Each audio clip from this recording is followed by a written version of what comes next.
Então, o homem formado aqui, primeiro que aparece, antes de Deus dar um casamento para ele, o que Deus dá para ele?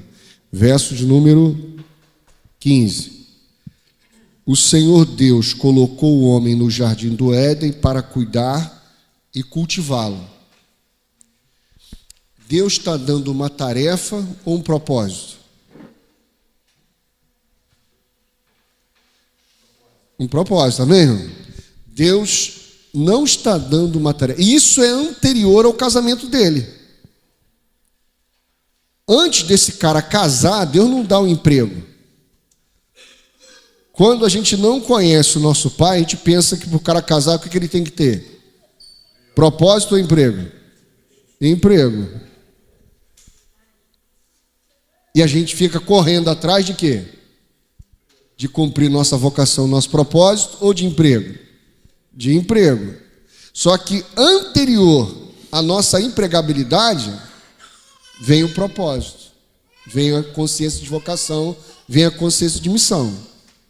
Amém? Até aqui? Então, Deus não conversa sobre emprego com seus filhos. Toda conversa de Deus com seus filhos é sobre propósito.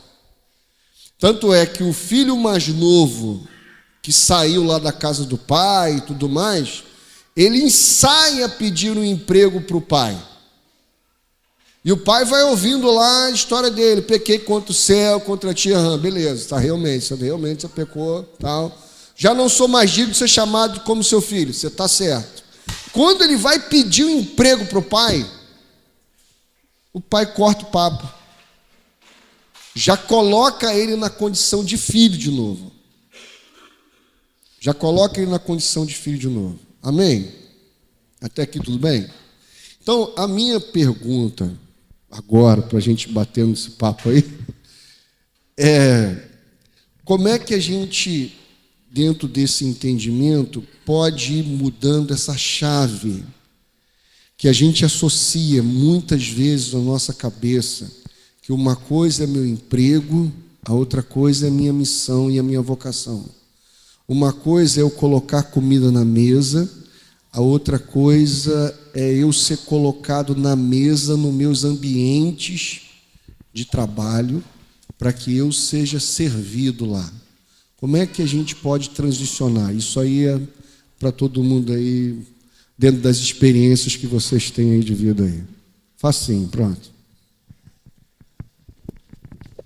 Foi bom porque agora há pouco eu estava conversando com o Ramiro sobre isso. Então a gente fez uma preparação lá atrás, nem sabia. Mas acho que faz total sentido esse negócio do emprego, porque na própria Bíblia a gente tem diversos exemplos de profissão e de servos que tinham empregos, e o quanto isso também caminhava junto com a pessoa, né? Então a gente tem, Davi era pastor de ovelhas, depois virou rei. Lídia comercializava tecidos. Lucas era médico. O próprio Jesus era marceneiro. Paulo tenda. Amós colhia figos. Então, eu acho que quando a gente olha para o reino de Deus e para a história que a Bíblia nos conta, não existem profissões ou empregos que são mais ou menos importantes que os outros. E sim, todos eles têm o seu papel de honra. E são todos um meio para nós exercermos o nosso propósito. Então, acho que o que é muito importante nessa discussão toda é a nossa consciência sobre a nossa identidade. Porque é muito natural que quando alguém pergunta, quem é você? Talvez você vai demorar 3 ou 4 palavras, ou às vezes nem isso, para falar a sua profissão ou o que você faz. Vai ser instantâneo, assim. Quem é você? Eu sou economista, eu sou isso, eu sou aquilo. E acho que o mais importante para a gente começar essa discussão é justamente essa consciência de identidade. Então, eu sou o filho de Deus e eu exerço essa minha identidade no meu emprego, na minha casa, na minha comunidade, no meu desemprego, no momento de dificuldade, no momento de bonança. Então, acho que entender o emprego ou o trabalho como um meio para você exercer o seu propósito, para você exercer a sua vocação, é o essencial. E não ter essa confusão com essa identidade. Porque você até pode ser impedido de exercer a sua vocação ou o seu trabalho em determinado momento por N fatores. Mas você não pode ser impedido de exercer a sua identidade, que é quem você é. Então, acho que jogar essa na mesa, talvez acho que essa consciência de identidade é o que vai fazer você, no seu emprego, no seu trabalho, conseguir exercer o seu propósito.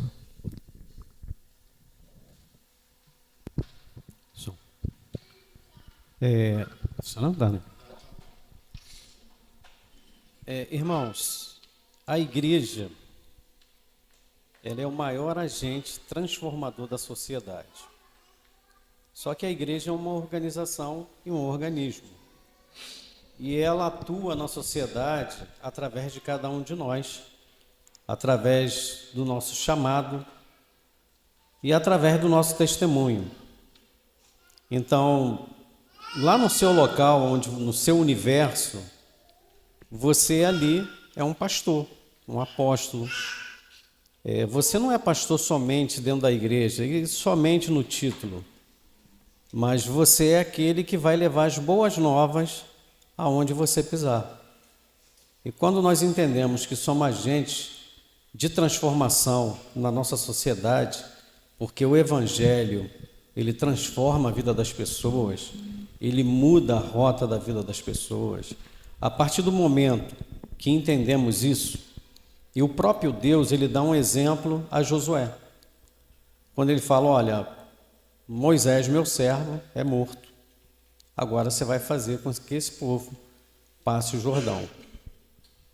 Mas Deus, ele fala para ele, olha, medita no livro desta lei, para que você seja bem-sucedido em tudo quanto você fizer.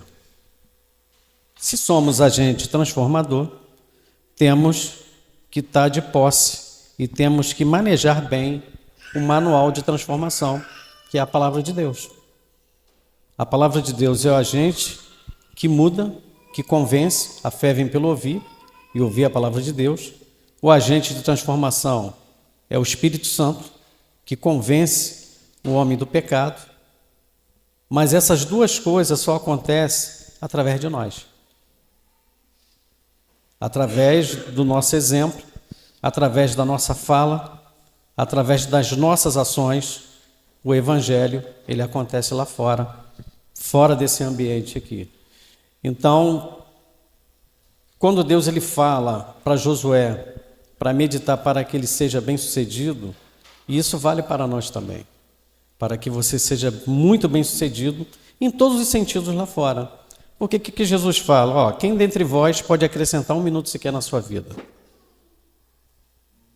Não é isso que ele diz? Aí lá em Mateus 6,33 diz o quê?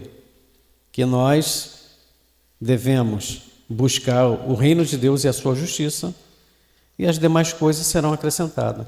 Se eu cuido das coisas de Deus, ele vai cuidar de mim. Ele vai cuidar das minhas coisas. Embora há período que passamos dificuldade, mas a dificuldade é um professor. E outra coisa, irmão, para finalizar aqui a minha fala, você vai encontrar pessoas que vai te dar trabalho. Você vai encontrar pessoas que não são fáceis de lidar, mas essas pessoas são professores para o nosso crescimento. Aí depende como você vai enxergar esse desafio, né? Porque o reino de Deus é feito de quê? De pessoas. E pessoas, cada cabeça, como se diz, é uma sentença. Cada pessoa que você lida é de uma forma. Cada pessoa ela vê o mundo de uma maneira. Então você precisa adaptar todas essas maneiras que finaliza aqui no Evangelho. A nossa comunidade chama doca de propósito, né?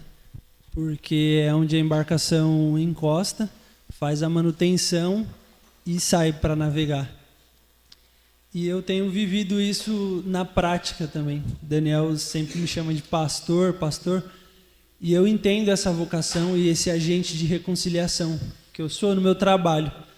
Eu trabalho há 12 anos na mesma empresa, então eu não conheço só os funcionários, mas eu conheço as famílias. E a gente tem exercido esse ministério, tanto na empresa como na comunidade que eu estou inserido, que é em Guarulhos. eu sempre trabalho isso dentro da empresa que eu estou, com as pessoas, de forma muito intencional, porque, como o pastor falou, do Deus que cria o homem, não sem propósito. E a gente tem vivido essa intencionalidade tanto na empresa como na comunidade. Eu conheço as famílias com quem eu trabalho. A gente tem até uma questão dessa semana que me tirou o sono, assim. Tem um senhor que trabalha comigo, ele já está na empresa há mais de 25 anos. Eu conheço a família dele, a casa dele. Ele tem um filho chamado Enzo, que ele tem 15 anos. O Enzo está no 2º processo de câncer. Ele ia operar na sexta-feira e não deu certo. Aí ele tem que fazer essa semana de quimioterapia para pedrificar o câncer, para que a operação seja feita e tal. Então a gente vive essa angústia essa semana lá. Essa é a nossa vocação dentro da comunidade que a gente está inserido. Então isso eu vivo na prática. Em Guarulhos a gente também tem um pequeno grupo que a gente trabalha com as famílias. Essa é a minha vocação. Embora o Dani sempre me chame de pastor, e eu sou pastor, e eu sei disso. Só que quando alguém me pergunta se é pastor de qual igreja, eu falo de todas e de nenhuma também. Sou pastor do mundo, eu sou pastor de onde eu estou inserido. E aí a gente tem essa crise na comunidade, na igreja, porque quando a gente fala, sou pastor, de qual igreja? E aí você fica meio que de todas. Eu acho que é bem isso que foi compartilhado, assim, né? E o Danilo, essa expressão junto com o Gui, eu lembro uma vez que o Gui tinha que desligar uma pessoa, e para quem é pastor, assim, é difícil, né? Você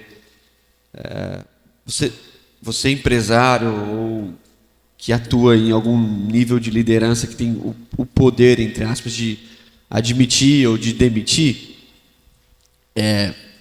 o único jeito de você fazer isso entre aspas, com paz, é não se envolvendo com as pessoas.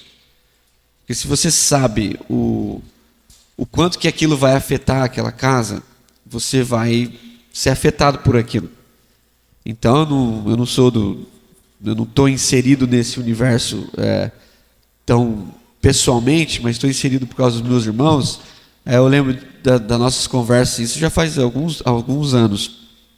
Aí eu falava assim, porque tem como você dar mais uma chance para esse cara e sentar com ele assim e ser claro mesmo, assim, irmão, olha, eu não sou o dono da empresa, então eu também estou sendo pressionado por alguém em relação a você e nós precisamos resolver isso. O que alguém que não está compromissado com o pastoreio dessa casa não teria esse dilema.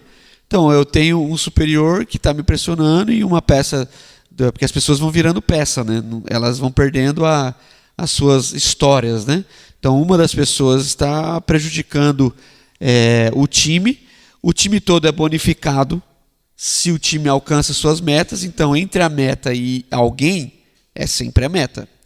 Então, como que a gente pode equalizar isso? Sendo sincero e dizendo, irmão, é o seguinte, eu estou preocupado com a sua casa, mas se você não mudar o comportamento, a sua responsabilidade, a sua posição dentro da empresa, eu não consigo mais segurar você aqui.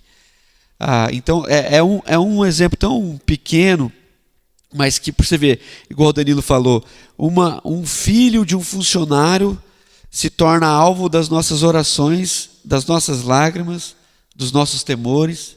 Então, eu acho que é isso que o pastor está querendo dizer. E o Gui falou muito bem, o pastor também falou muito bem. Independente da sua função, há uma vocação. E a sua função, ela pode ser assim, vivida em vários gêneros, de várias formas. Às vezes a gente tem que até mudar a vocação no mesmo ramo.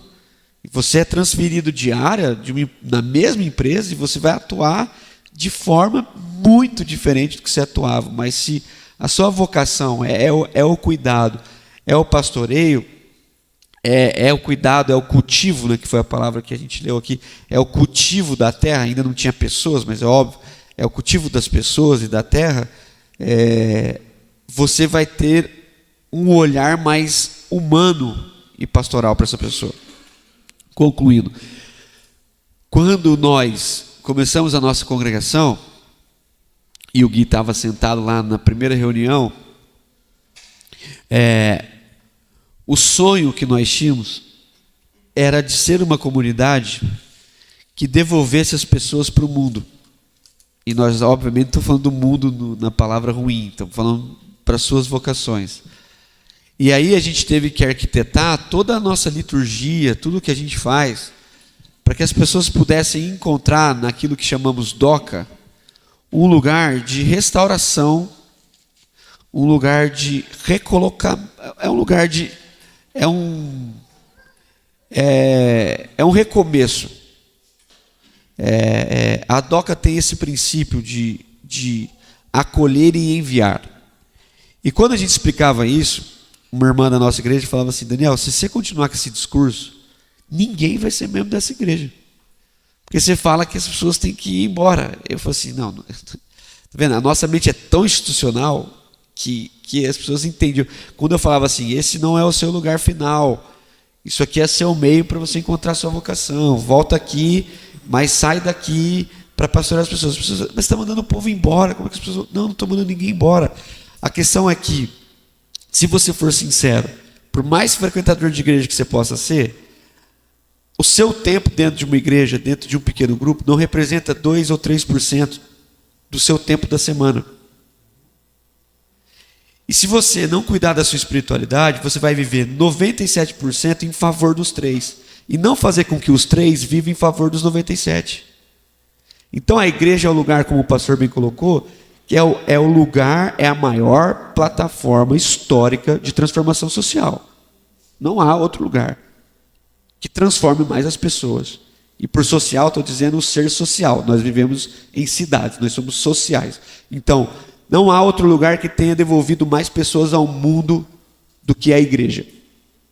No entanto, se os membros da comunidade não perceberem que a sua vocação está para além, há um risco dela encher a sua agenda e tudo o que ele faz por causa da igreja. Então, eu vou dar um exemplo clássico. Quantas vezes você não se entristeceu porque você estava num ambiente, por exemplo, o Gui, ele estava lá pronto para ir para o curso de casais, que é uma agenda da nossa comunidade. Aí, de repente, surgiu uma agenda na empresa e ele tem que esticar, ele vai ter que faltar do culto de oração. Ok? Às vezes, era esse lugar que Deus estava pensando que seria bom que ele estivesse. Porque lá no culto de oração, por mais bem feito que possa ser, vai dar certo. Sim, não tem programação que dê errado, gente. Está tudo dando certo. Agora, de repente, Deus ter estendido o período dele lá naquela reunião, era a salvação daqueles irmãos e daquele processo. Mas ele está tão chateado que ele não foi para o culto, que ele perdeu o culto e a reunião. Aí ele não está nem lá, nem cá. Sendo que Deus queria que ele estivesse naquele lugar, para que ele fosse o enviado de Deus, para ouvir, como o Felipe tem falado aqui, está quase um jargão, né? Para ouvir o que as pessoas estão dizendo. Então, eu estou cada vez mais convencido de que a igreja brasileira, muito timidamente, está vivendo esse ambiente, onde que, novamente, o pastor falou que as comunidades tiveram uma influência aqui no Rio de Janeiro muito forte pela teologia do John Wesley. Né?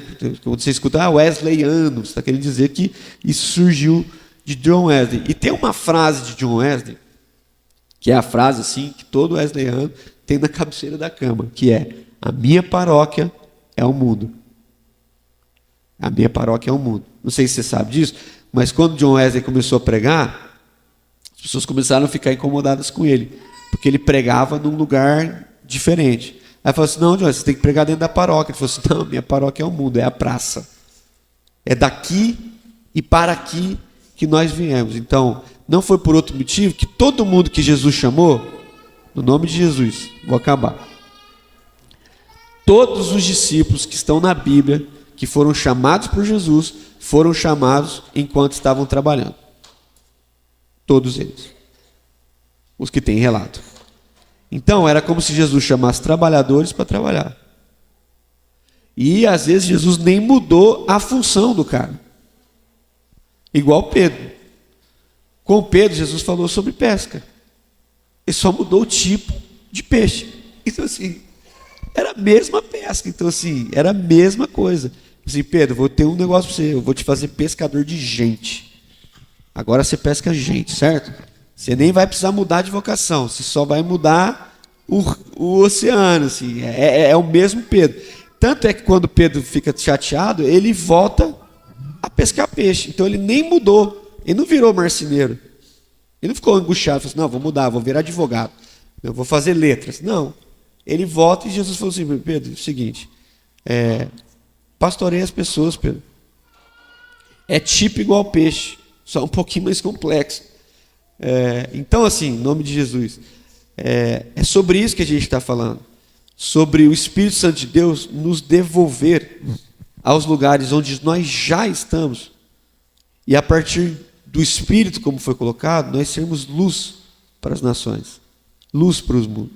E luz no mundo não é, às vezes, um globo, é, obviamente, o nosso mundo, a nossa localidade. Enfim, esse é um dos temas mais caros da minha vida, então eu começo a falar assim, eu vou monopolizando, desculpa, mas é que eu amo isso, eu vivi isso com o Gui de uma forma mais gritante, porque o Gui mexe com Excel.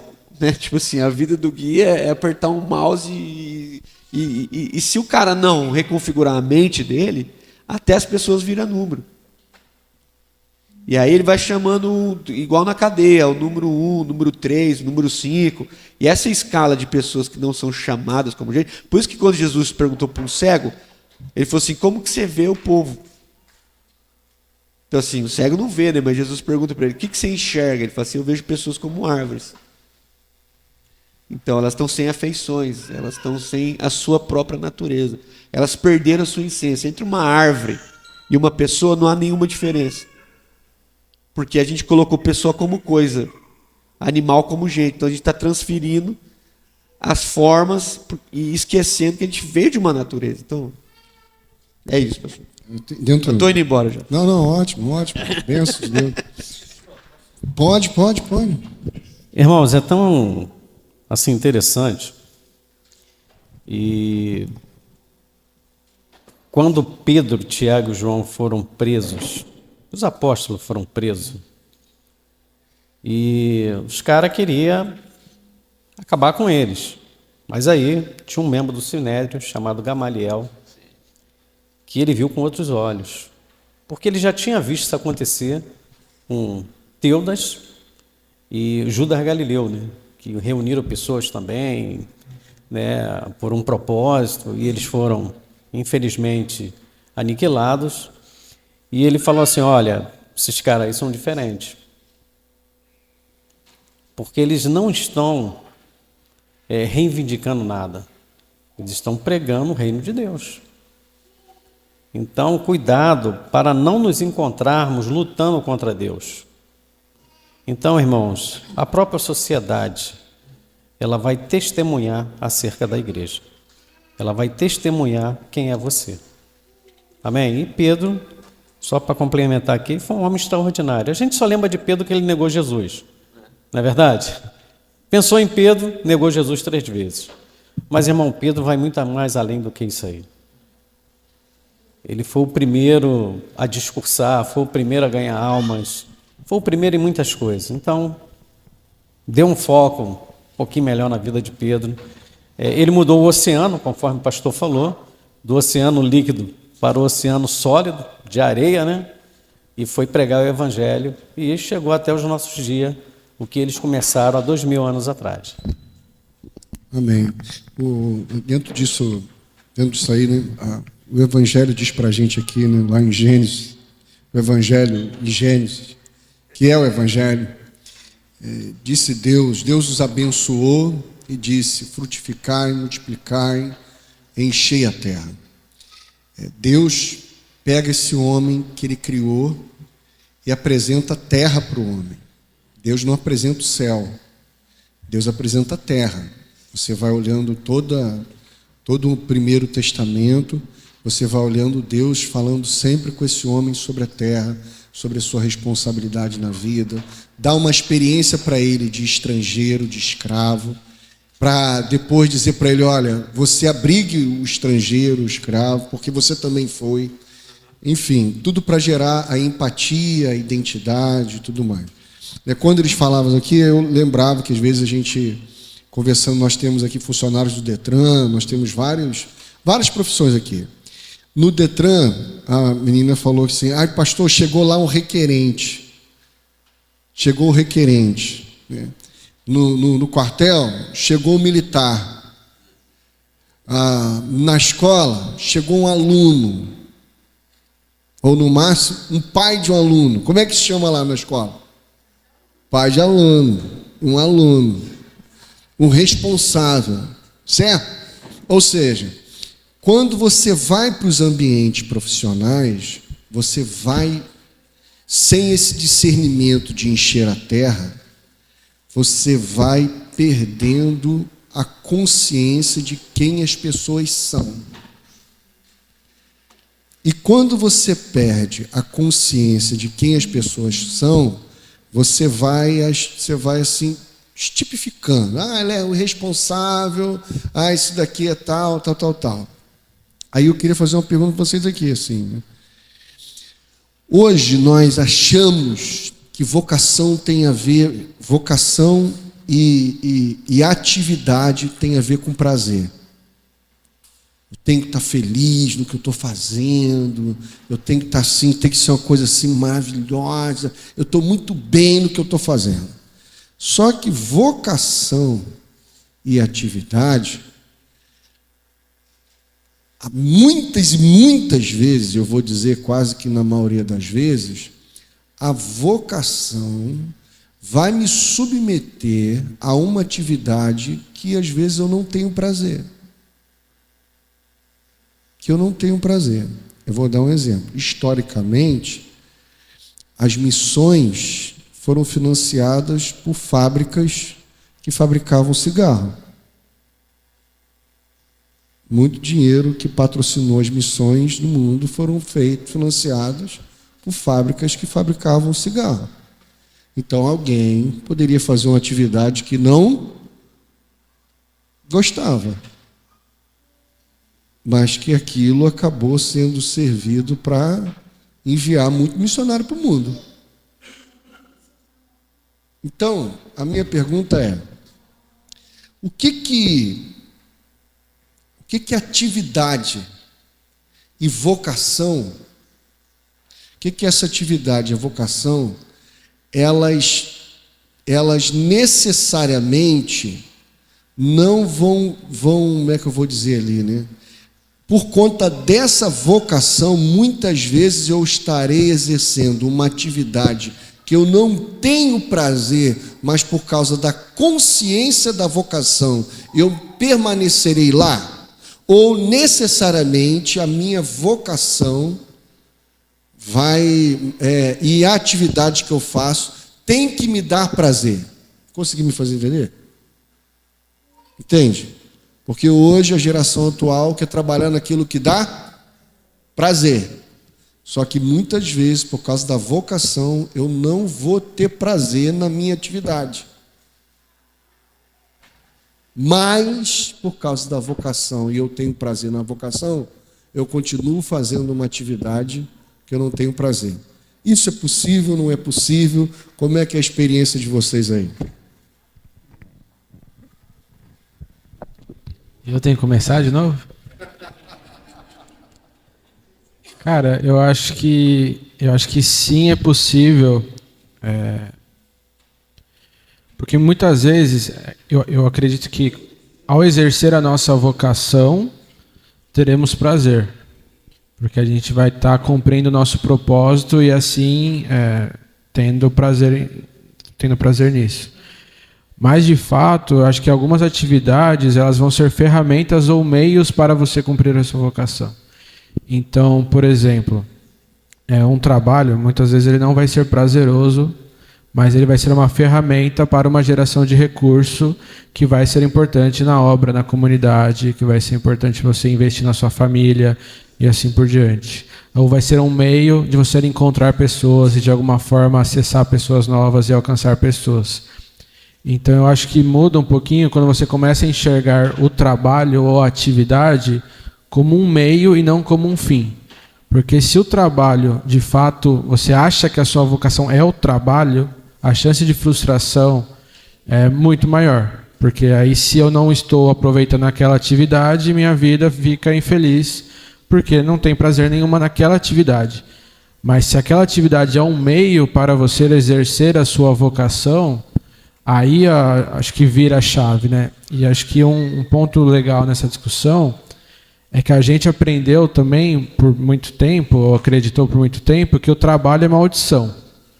Então, aproveitar que a gente está falando de Gênesis, muito se fala isso, que por causa do pecado, o homem foi amaldiçoado a trabalhar. E talvez o trabalho ficou um pouco mais difícil depois da queda. Mas já existia trabalho antes da queda. Adão, no Jardim do Éden, teve uma listinha de atividades. Ele tinha que cuidar, teve que nomear os animais, teve que fazer isso. Ele já tinha uma responsabilidade, ele já tinha trabalho, já tinha tarefas, mesmo no Jardim do Éden. E acho que a nossa consciência, consciente ou inconscientemente, acreditar que o trabalho é uma maldição, ele amplia esse conceito de que eu sou infeliz na minha atividade, eu só quero fazer uma atividade que me dê prazer, porque isso aqui é uma maldição na minha vida e eu tenho que trabalhar porque Eva deu a maçã para Adão. Então, acho que essa mudança de chave de entender a atividade enquanto meio é fundamental, porque o mundo nos ensina dois extremos, que é o trabalho é uma maldição, eu vou trabalhar o menos possível de qualquer forma, a empresa não é minha, o dinheiro não é meu, se der prejuízo não tem problema. E tem o outro extremo, de trabalho, o máximo que você puder, o trabalho é sua prioridade, você não vai ter tempo para sua família, as pessoas são números. O que a Bíblia ensina é trabalhe como para o Senhor, com excelência, mas de forma equilibrada. Então, trabalhar como para o Senhor, com excelência, de forma equilibrada, faz com que a atividade seja suportável no mínimo.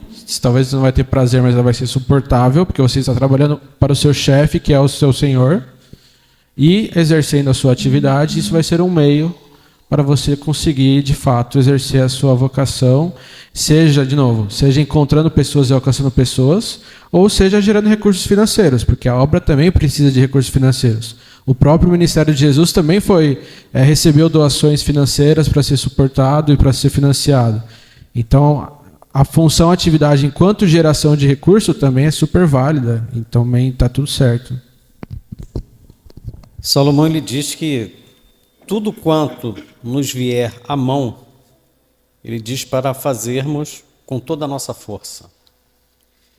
E eu vejo a vocação ou aquilo que você está fazendo, mas não gosta, eu vejo isso como uma oportunidade de transformação.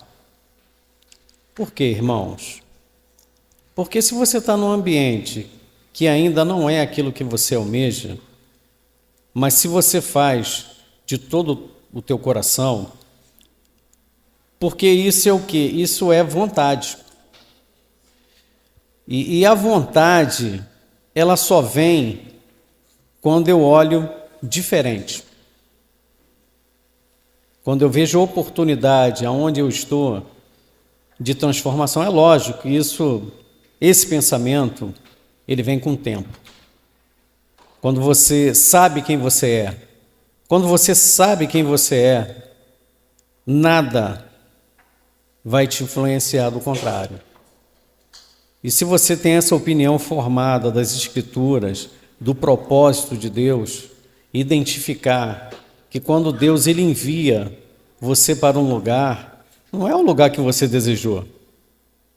O tratamento de Deus, o chamado de Deus, ele requer, primeiro, obediência. E Deus nunca, pelo menos nunca vi isso nas Escrituras, ele vai mudar você de ambiente, porque ele vai tratar você no ambiente dele e não no seu.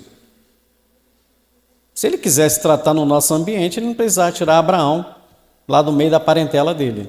Foi o que ele disse, sai do meio da sua parentela.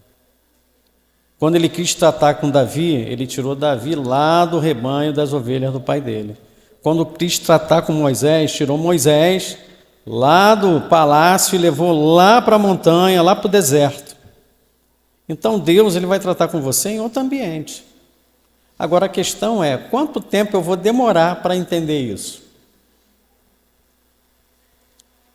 Porque às vezes a gente está tão ligado à nossa vontade, e quando há uma mudança, ninguém gosta de mudança, irmãos. E a gente demora, se eu tivesse percebido. Não, é porque você não parou.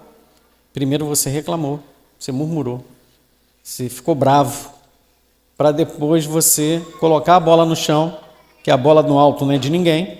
Quando você coloca a bola no chão, você olha todos os jogadores. Você olha o que está acontecendo naquele ambiente, aí você começa a enxergar Deus. Quando você olha para Deus, você olha para o ambiente. Enquanto você não olhar para Deus, você não vai olhar para o ambiente. Você vai olhar para as dificuldades que o ambiente oferece. E o próprio povo deu testemunho: Josué, se tu for igual a Moisés, vamos te seguir. Porque eles viram algo diferente. E Deus, quando chama, irmão, o esforço é nosso, não é dele não. Mas ele vai te trocar de ambiente. E como é que você vai lidar com essa nova realidade? Como é que você vai... E se ele está te chamando, ele vai te orientar. Então, nós temos que ouvir e executar. Foi assim, Moisés, você vai construir o tabernáculo dessa forma aqui. E ele construiu o tabernáculo da forma que Deus quis. Moisés, o povo está com sede, você vai tocar na rocha, vai falar com a rocha. Mas Moisés cedeu à pressão e bateu na rocha. Custou o quê? A não entrada na terra prometida. Deus estava sendo justo ou injusto? E aí, irmãos? Tem pessoa que está sendo justa ou injusta com você. Você está sendo justo ou injusto? Tudo é questão de você olhar, o teu olhar sobre aquela questão. Como é que está sendo? Eu sou muito pragmático, eu sempre falo muito da prática, né? E eu tinha essa crise, dessa questão do que o pastor falou. Eu trabalho há muito tempo no mesmo lugar e eu sempre soube da minha vocação. E a minha vocação eu não enxergava como no trabalho, porque parecia que eu me sentia deslocado. E aí eu, seminarista, fazendo uma coisa que eu achava que não nasci para fazer, exercendo uma atividade que eu não nasci para fazer, e eu tinha muito essa crise, porque eu sempre soube que eu era vocacionado ao ministério pastoral, a vocação do pastor, mas eu era desenhista mecânico, e eu era um funcionário ruim porque eu era muito novo, sem experiência, pensando no funcionário ruim. E ruim, geralmente ninguém quer trabalhar com uma pessoa ruim, né? No ambiente corporativo, se você não der lucro, se você não der, você vai embora, você é dispensado. E aí, é misericórdia de Deus e graça de Deus que eu entendi a vocação dentro do meu trabalho, exercendo a atividade que eu exerço. Porque eu comecei júnior na empresa, passei por vários setores e hoje eu trabalho num setor que eu trabalho com todos os setores da empresa. O meu setor dialoga com toda a empresa. E era essa crise que eu vivia. Vocacionado, mas exercia uma atividade que eu não enxergava como vocação. É isso.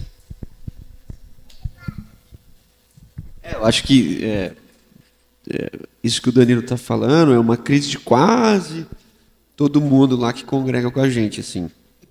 Porque, não vou nem falar daqui, né?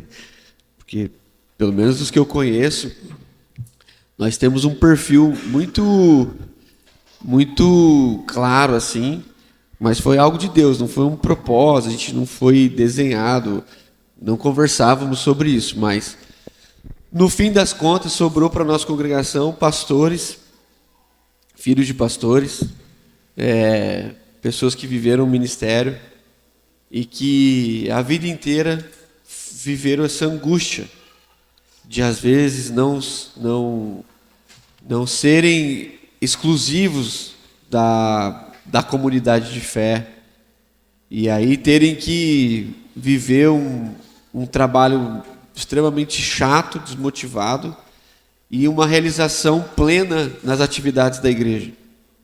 Então, a nossa crise não é número, mas às vezes o nível de afetação pastoral que o Danilo e o Gui têm é muito maior do que a minha, se eu tiver focado naquela congregação. Então o Danilo, ele tem que olhar para a comunidade como ele tem olhado e dizendo assim, ó, isso aqui é a minha comunidade, esses são os membros da minha comunidade, esses são os membros que frequentam a minha igreja. E aí, a partir disso, assumir a responsabilidade e cuidar desse povo. Assim como qualquer um que trabalha no que para nós é secular. Em algum momento da história, que eu não sei quando foi, a gente começou a dividir essas coisas, assim, o que é santo, o que não é, o que é para Jesus, o que não é. E isso dificultou muito a nossa história, porque tocar violão era para Jesus, dirigir uma reunião era para o capeta. E tocando violão, assim, se afetava 3 pessoas. Dirigindo uma reunião, se afetava 300 famílias. E às vezes a direção de uma reunião era triste. Fazia aquilo assim, só porque tinha que fazer, porque senão você perdia o emprego. E tocar o violão na congregação era o lugar mais, assim, era o lugar mais visado. E eu acho que tem que ter. Tá tudo certo. Só que quando a gente vai amadurecendo, a gente percebe, peraí, Deus já me colocou nesse lugar. A forma como a gente lê a Bíblia compromete muito. Paulo vai deixar de construir tendas quando já não dava mais. Assim, não tinha como mais. O ministério cresceu ao ponto de que ele tinha que se dedicar, vamos dizer, que exclusivamente para aquilo. Hoje as pessoas querem começar sem nenhum tipo de demanda exclusiva. Então tem pastores que vivem de tempo exclusivo e não tem demanda, não tem o que fazer. Ele vai ter que criar as próprias demandas. Então ele vai inventar todo tipo de reunião porque não tem nem o que fazer. Sendo que se ele estivesse no mercado de trabalho, a demanda já estava lá. Né? O filho com câncer já está lá. E tudo que você menos precisa é trazer esse cara para a sua congregação, porque Deus já colocou você na dele. Então, se um pai de família abre o coração para um cara que é mais velho, mais novo do que ele, né? No caso desse cara, muito mais velho do que você, e o cara confia o coração num menino que é muito mais novo e chama esse cara para dentro da casa dele, nós já fomos inseridos por Deus dentro da casa dele. Presta atenção no nome de Jesus. Quando o carcereiro ia se matar, Paulo foi com ele para dentro da casa dele. Então, assim, e foi provavelmente dentro da casa dele e de mais de Lídia, que eu acho que o Gui falou aqui, não sei quem falou, que se começa possivelmente uma outra congregação. Então, essa afetação que o evangelho tem na pessoa e a partir da pessoa. Então, presta atenção, o carcereiro que horas antes espancava Paulo, por causa de Jesus, começa a cuidar dele. Você está familiarizado com esse texto? Atos capítulo 16. Então, o carcereiro, que possivelmente até bateu em Paulo, prendeu os seus pés no tronco e o amarrou ali, horas depois, está na mesa com ele, cuidando das suas feridas. Mas sabe o que ele virou? Carcereiro. Ele só é um carcereiro que, em vez de bater, cuida. Ele não mudou de função. Ele mudou o coração. Ele vai continuar prendendo gente, mas agora ele não vai mais abusar de ninguém. Então ele não vai ter que parar de ser policial. Ele só vai ter que parar de usurpar pessoas. Ele vai cuidar de gente. Então a Bíblia só fala disso. Essa é a vocação do povo de Deus.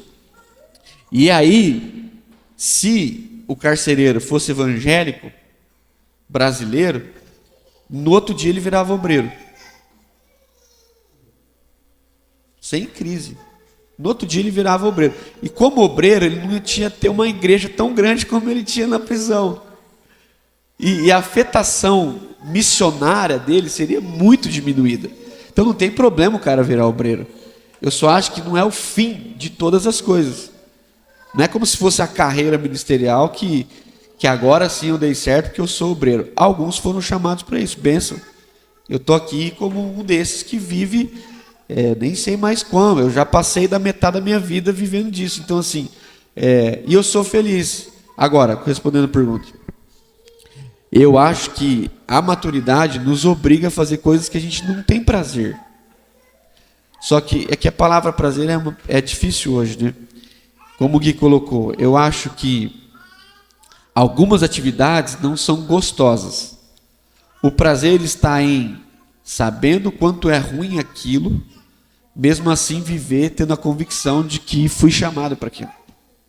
Então é ruim aquele exercício, não é uma coisa prazerosa quando assistir um filme com sua família ou, sei lá, uma viagem internacional que você sonhou, mas ainda assim quando você termina, você faz igual Deus.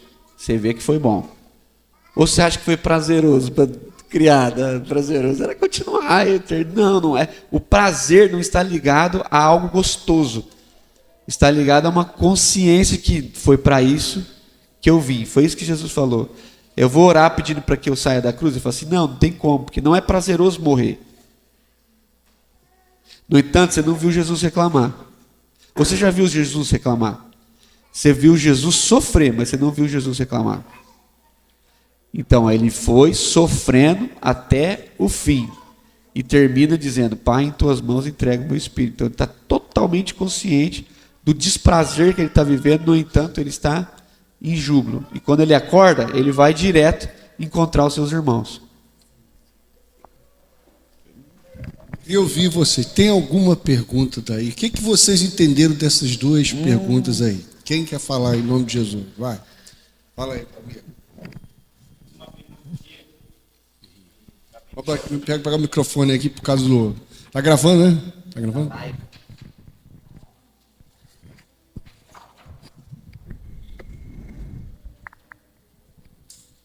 Bom dia, irmãos.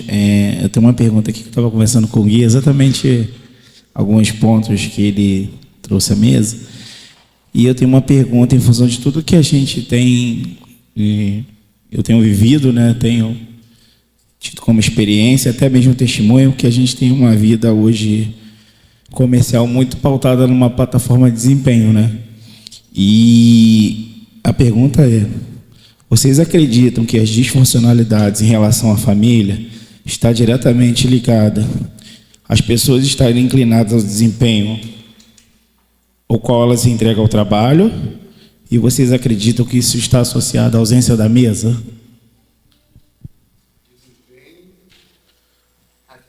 O desempenho no trabalho, né? Então elas estão disfuncionalidade da família em função daquilo que a gente sempre lá desde Gênesis, né, como falou, vamos como trabalho uma maldição, e a gente se perdeu no conceito de família e foi para a relação de trabalho. Só que legitimamente, como a gente conhece, o trabalho honra a família, né? Então esse entendimento é uma linha bem sensível entre vocação e maldição. E vocês acreditam que isso está relacionado à ausência da clareza da mesa na família?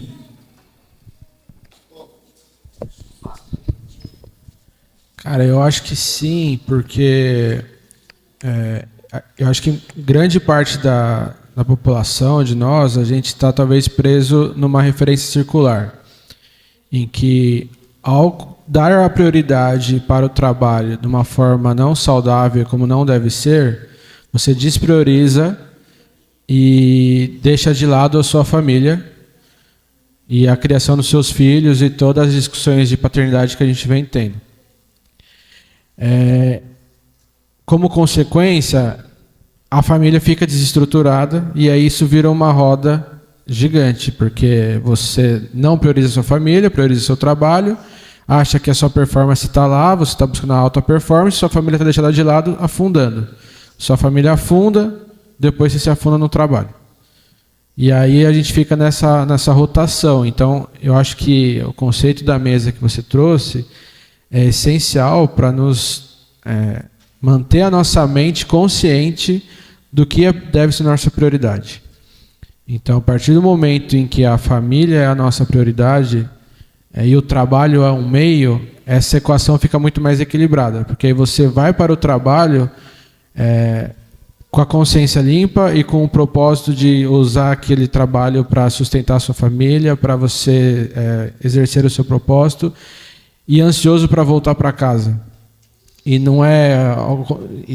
Você não vai ter aquele sentimento de, no final do dia, aquele peso de voltar para casa. Então eu tô falando em voz alta e pensando ao mesmo tempo, porque a tua pergunta me quebrou aqui também. Mas eu acho que é muito isso, a mesa vai te ajudar a definir, a que você sempre deixe claro qual é a sua prioridade, para que, sabendo qual é a sua prioridade, você consiga exercê-la da melhor forma possível.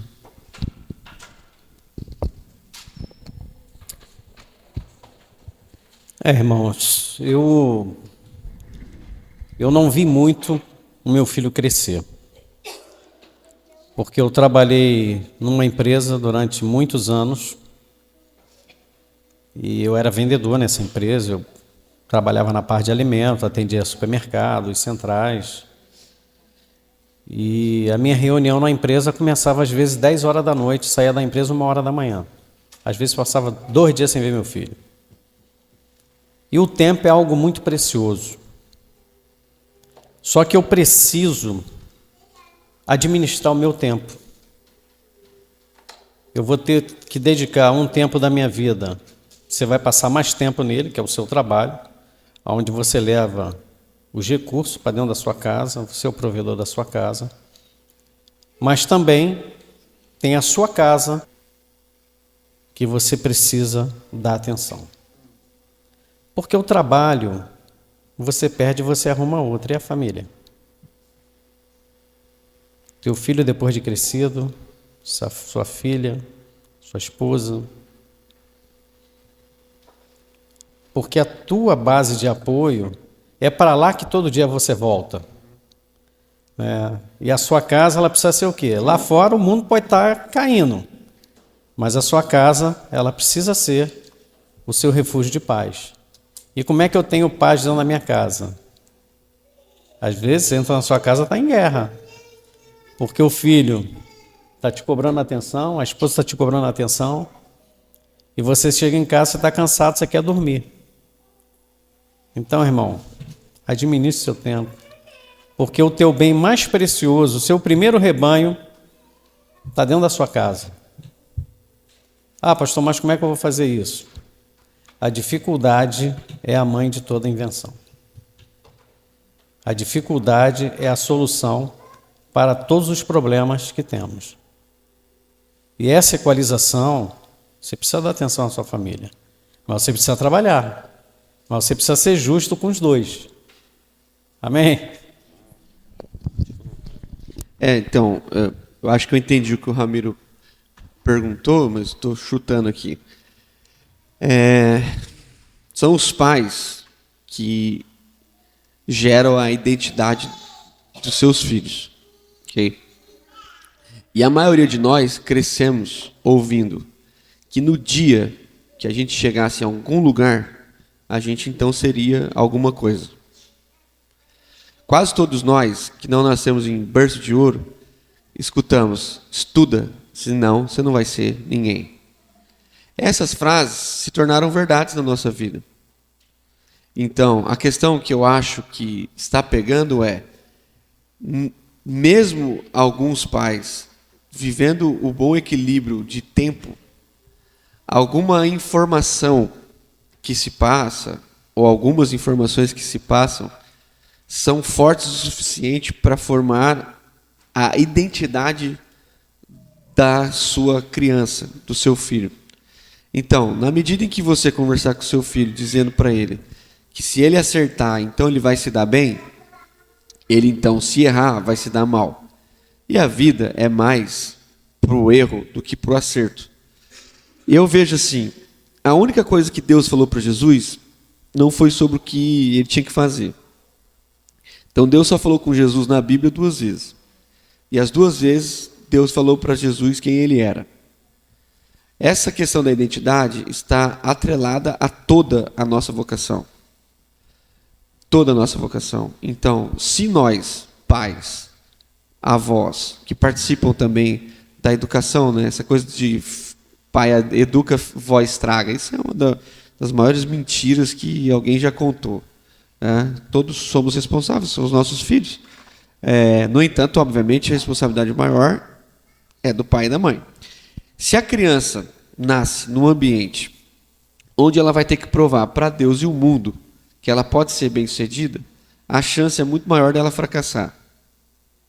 Se a criança nasce num lugar onde ela entendeu que ela já é bem-sucedida pelo que Deus fez por ela, ela tem grandes chances de entender que, independente do que ela for fazer, ela vai estar cumprindo com o propósito. Então, assim, a pressão que a gente faz com os nossos filhos ensinam os nossos filhos a trabalharem como escravos.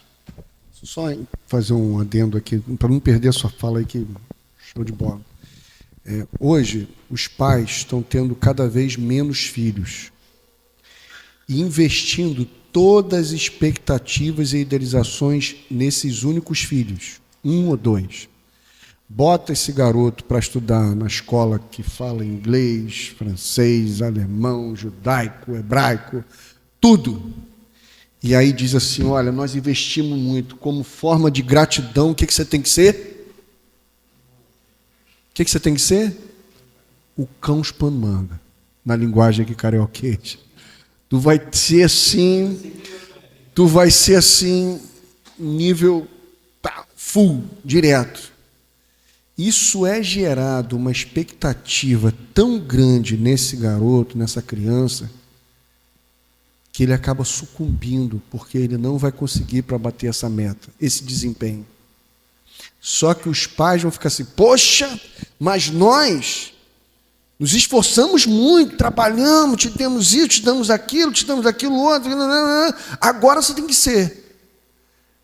Aí o garoto tem toda a estrutura, não deseja ser aquilo que os pais queriam ou não consegue alcançar a meta que foi projetada.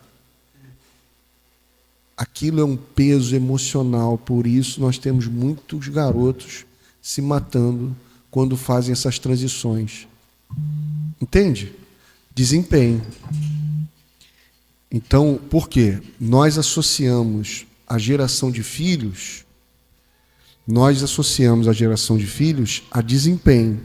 Filhos hoje é visto de forma financeira e não econômica. Eu faço contas financeiras e não econômicas. Eu não penso de maneira econômica. A riqueza de uma casa são os filhos. Mas como eu penso na finança da casa, eu não tenho filhos. E tenho pouquíssimos filhos. Para que os filhos que eu tenha possam corresponder à minha expectativa lá. Meu filho, essa criança tem tudo para se tornar um adulto neurótico, problemático e provavelmente vai entrar em depressão porque ele não vai corresponder toda a expectativa. Você imagina, só teve ele, melhor escola, melhor estrutura, melhor tudo isso. Meu irmão, olha a pressão na cabeça de um jovem de 16, 17 anos para ele passar no vestibular. Isso é esmagador, isso é cruel. Isso é cruel.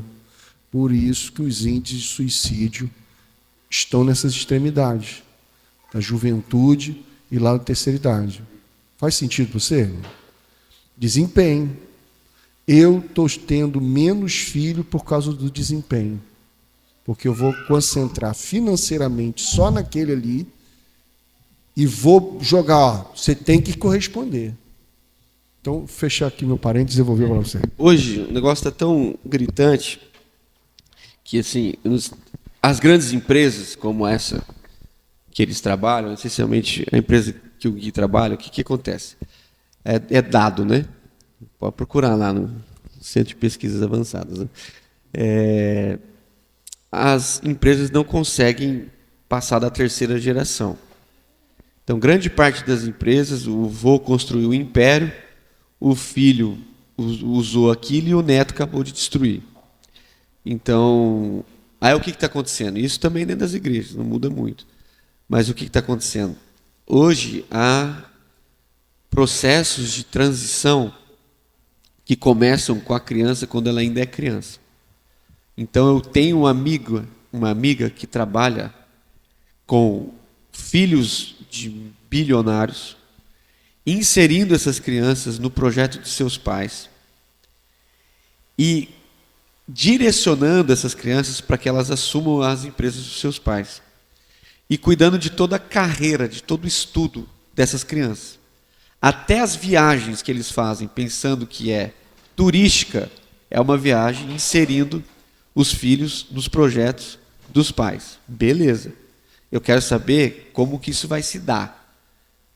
Quando essa criança abrir o olho e ela tiver 20 anos e perceber que desde os 3 tem alguém forçando ela a ser o que o pai gostaria que ela fosse. Aí a gente vai ver o tamanho do buraco. A criança que ia para uma viagem internacional com seus amiguinhos, descobrir que na verdade estava inserida num projeto de tecnologia para manter o império que o seu pai construiu. Isso é o Éden sem a árvore do conhecimento do bem e do mal. Justo. É um Éden diabólico e não paterno. Entende? Eu pego, coloco lá meu filho numa condição ideal. E bem intencionado. Não é nem mal intencionado. Exatamente. Eu pego lá meu filho, coloco numa condição de Éden e tiro a árvore do conhecimento do bem e do mal. É como se eu desse para ele, como se eu tirasse dele a possibilidade de ir para um outro caminho diferente do que eu tracei. Entende? Ele vira um robô. Ele vira uma entidade. Quem é aquela criança? Quem aquela criança é? Uma entidade. Fruto da entidade empresa. Os irmãos estão entendendo? Todo projeto é para ele se tornar filho dessa mãe. Qual mãe? Empresa, porque a palavra empresa é feminina. Ela vai formando esse cara. Por quê? Vamos lembrar aqui. O Paulo Júnior fala muito isso, né? Se Deus se apresentasse como uma mãe, não teria serpente no jardim, muito menos a árvore do conhecimento do bem e do mal. Uma mãe jamais deixaria aquela árvore estar lá perto dos meninos. Uma mãe jamais deixaria a serpente entrar. Pô, Deus só colocou o anjo lá com a espada guardando depois que os caras pecaram. Antes de pecar, Deus não botou nada lá.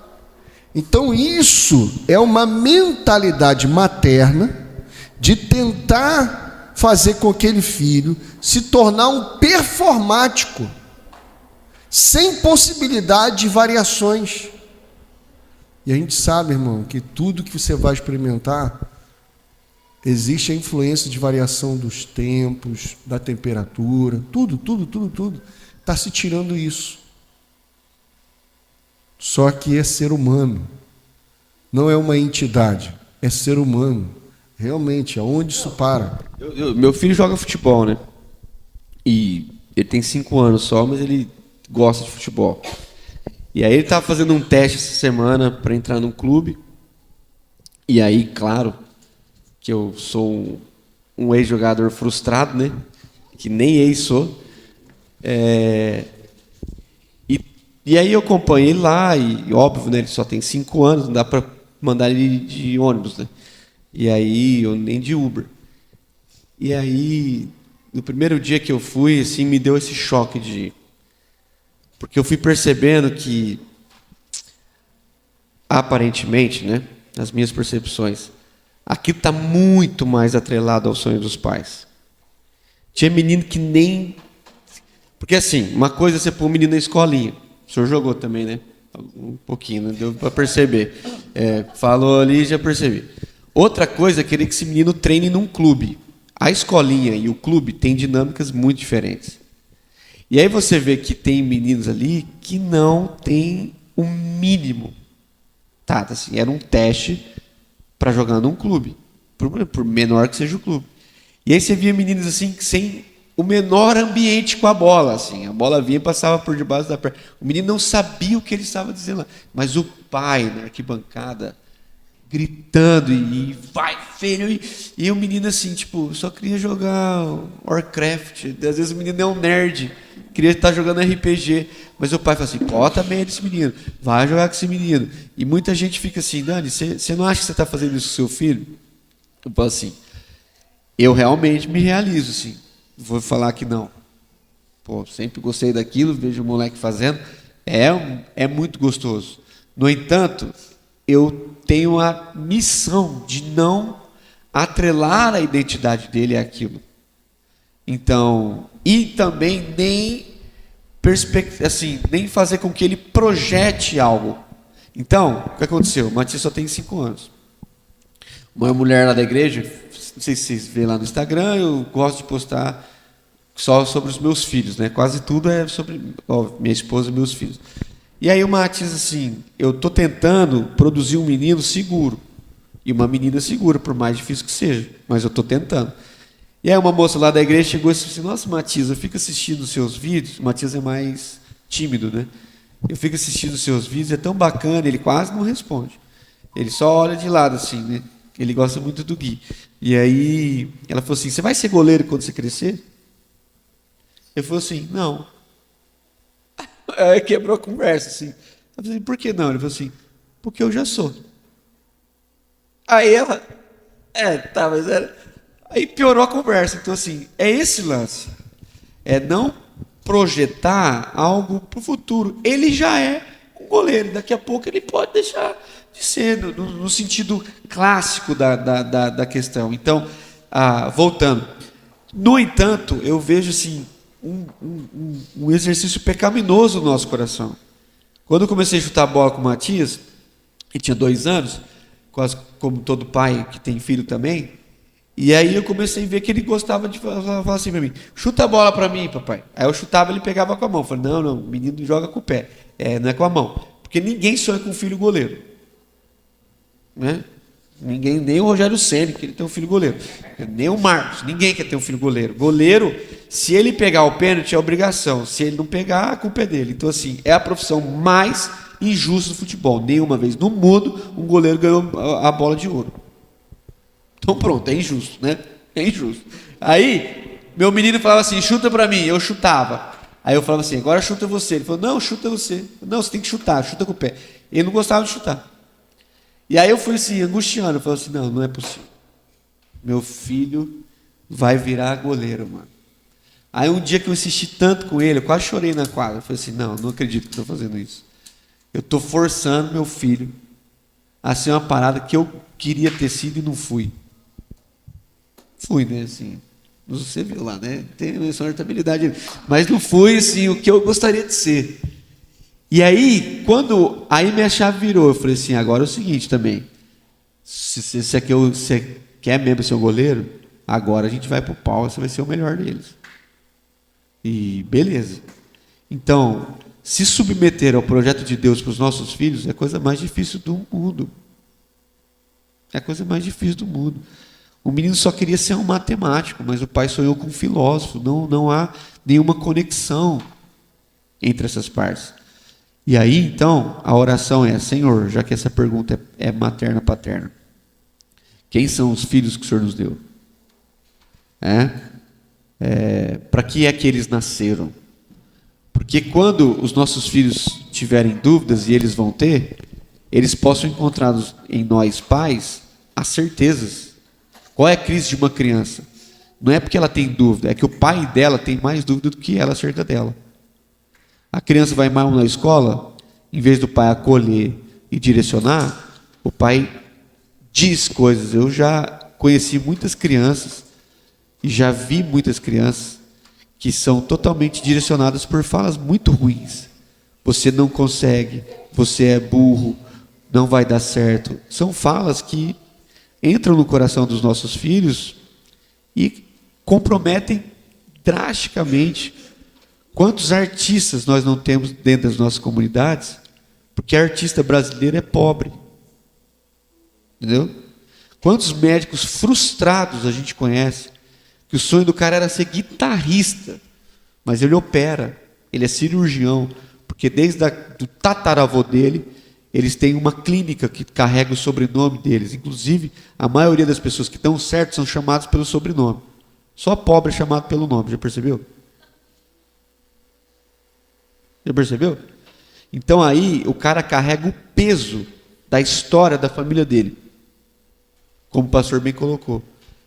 E aí, se ele falhar, meu irmão, a gente que não tem muita coisa para trás, a gente cai e levanta. Um cara que é, desde que ele nasceu, ele carrega a pressão de ser alguém, se ele cair, as chances são mínimas de levantar. Então, perdão, meu irmão, fala aí. Vou fazer que nem o Arthur lá da igreja, não falo mais, não falo mais. Eu posso só, Fê, posso não. Irmão, quando a gente precisa tomar muito cuidado em tudo que foi falado aqui, porque é uma perda muito grande da afetividade entre pai e filho. E quando você corta essa relação entre pai e filho, você perde essa conectividade. Quando perde a conexão aqui, perde lá em cima também. Se você perdeu a conexão com teu pai terreno, você vai perder com teu pai celeste. Porque o pai virou para você uma figura não afetiva. Uma figura que virou seu inimigo. Isso vale para tudo. A perda dessa conexão com o Pai Celeste faz você se perder, inclusive, no ambiente de atividade. A gente fica perdido no ambiente de atividade por causa dessa perda aí. Isso verdade. É para tudo. Fechei, meu parente, vai. Só para fechar, para você ter um pouco mais de conhecimento. Quem já viu Desafiando o Gigante, Corajosa? Quem já viu esses filmes aqui? Eles têm um filme chamado Mostra-me o Pai. É um documentário. Está no Amazon Prime. Veja. Olha, eu assisti e depois assisti junto com meus filhos e com a minha esposa. E bateu muito de frente comigo.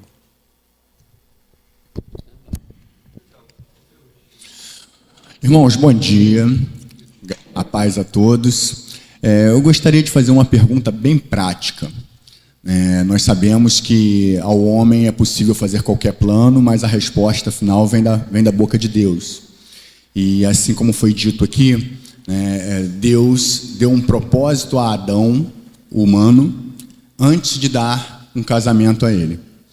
Então, todo ser humano tem um propósito. Quando Deus formou a Eva, ela também tinha um propósito que era o mesmo propósito de Adão, mas ela foi vocacionada, com outro nome. Assim como Cristo tinha o propósito dele e foi vocacionado, para ser o Cristo.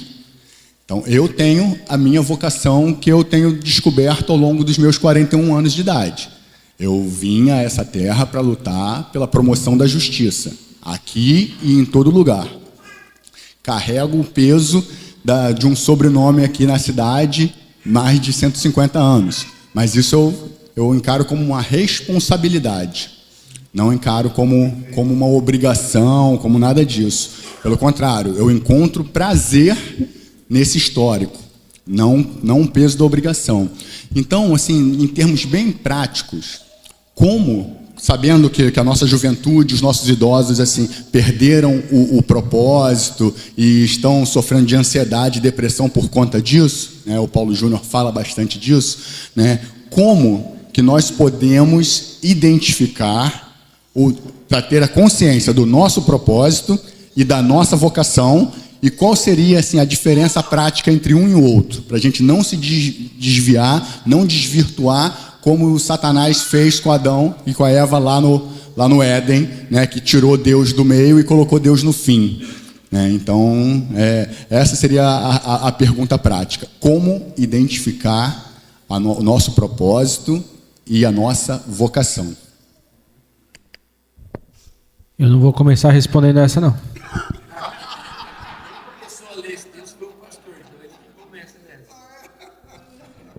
Rapaz, essa pergunta é de $1 milhão aí, de dólar. Mas eu queria, assim, dentro do que você está falando aí, vamos lá, né? Vou lembrar de Jó 29, estava até aberto aqui e cai nisso daí, né? Jó 29, ele fala assim, quando ele está na crise dele, ele está passando lá por um momento muito difícil, os amigos, tal. E o Jó tem na mente dele a promoção da justiça de forma prática, mas sem a consciência. Entende? Aí ele faz assim, quer ver? Ó? Todos que me ouviam falavam bem de mim. E quem me via me elogiava. Ou seja, ele tinha um nome na cidade. Ele tinha um nome na cidade, uma reputação e tudo mais. Pois eu socorri o pobre, que clamava por ajuda, e o órfão que não tinha quem o ajudasse. O que estava à beira da morte, me abençoava, e eu fazia regozijar-se o coração da viúva. A retidão era a minha roupa, e a justiça era o manto e o meu turbante. Aí aqui no hebraico tem duas palavrinhas que são usadas nesse texto aqui, mispá e tzedaká. O mispá é a justiça corretiva.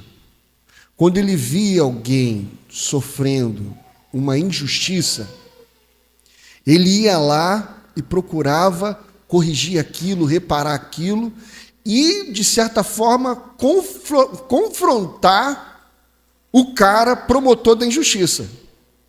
Mas só que tudo isso ele ainda está fazendo sem a consciência de propósito e vocação. Ele está fazendo uma atividade que é certa, mas ele ainda não tem consciência de propósito e vocação, mas ele está fazendo o que é certo. As relações dele, o Tzedaká entra assim, as relações dele eram de promoção de justiça, não só ele buscava reparar quem sofreu injustiça e confrontar quem é o praticante da injustiça, como também nos seus negócios, ele promovia isso. Se ele era um funcionário de alguém, cara, eu estou aqui para fazer o meu patrão também lucrar e o cliente também que está recebendo esse serviço também ser bem atendido. Então, ele era um cara que, nas relações dele de atividades profissionais, em tudo, ele ia e promovia a relação de justiça. Beleza? Aí ele fala assim, e a justiça era o meu manto, o meu turbante. Eu era os olhos do cego e os pés do aleijado. Eu era o pai dos necessitados. Então, na Bíblia já tinha pai de pobre muito antes da gente falar aí. Então a Bíblia fala do pai do pobre. Aí eu era pai dos necessitados. E me interessava pela defesa de desconhecidos. Eu quebrava as presas dos ímpios e dos seus dentes arrancava suas vítimas. Não era questão de violência, não, era só questão de impulsividade. Quando eu olhava lá o cara praticando uma injustiça, meu irmão, eu ia conflitar. Então, vamos trazer aqui.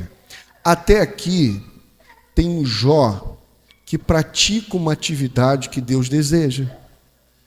Ele tanto tinha nas suas relações do dia a dia uma relação justa, ou seja, como é que todo mundo aqui sai ganhando, mas também tinha relações reparativas. Cara, esse cara aqui esse cara aqui está sofrendo com câncer, tem 15 anos. Como é que, de alguma maneira, a gente repara?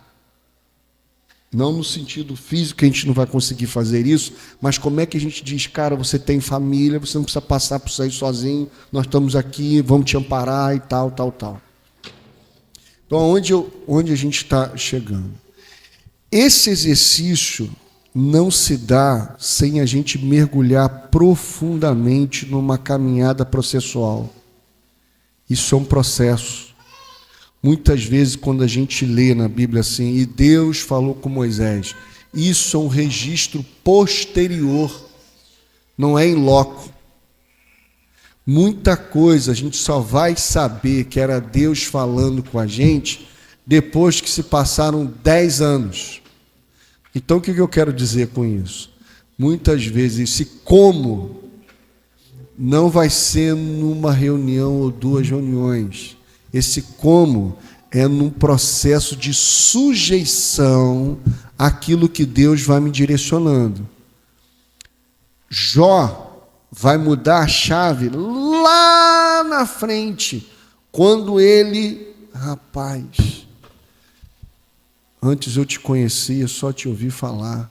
Ele passa por todo esse processo de esmagamento, passa a ser o intercessor dos seus amigos. Você está entendendo que o teu lugar aqui não é fazer o certo pelo certo. Não é, entre aspas, tá? A justiça pela justiça. É a justiça como quem abençoa os amigos. Como quem abençoa os amigos. É o cuidar do pobre, não como quem ajuda o pobre, como quem faz filantropia, mas como quem é um pai. Só que isso é um processo que a gente vai se submetendo dia a dia, até que isso vai ficando claro. É como o Provérbios vai falar, né? Que a vereda do justo é como a luz da aurora, que vai, até chegar lá ao meio-dia. Então, a minha resposta para isso é caminhada processual. Onde falta conhecimento de Deus, vai sobrar mágicos apresentando formas mirabolantes, mágicas de solução para isso. Isso é uma caminhada. Isso é um processo. Em nome de Jesus. Entende? Minha herança familiar, parental, é da área da segurança pública. Meu bisavô foi delegado, meu pai era militar, meu tio era militar, e eu fui. E por mais que eu forcei meu filho não ser, ele virou. Ele está lá, entende? Está lá. Eu nunca levei meu filho no quartel. E nunca fiquei contando histórias de quartel para o meu filho. E está lá. Só que quando eu cheguei e comecei a ir, quando eu comecei a ir, no meio do processo, lá, Deus falando que eu fui discernir. E aí o pessoal falou assim, pô, você abandonou o exército? Eu falei, não, continuo servindo o exército. Ele é, só que eu descobri que o general é o nosso pai. É o nosso pai. E por isso eu continuo servindo, mas com a consciência do pai. É do pai. O general do exército é o pai. Não veio do dia para a noite. É um processo. Então, se eu pudesse categorizar, se submeta a um processo.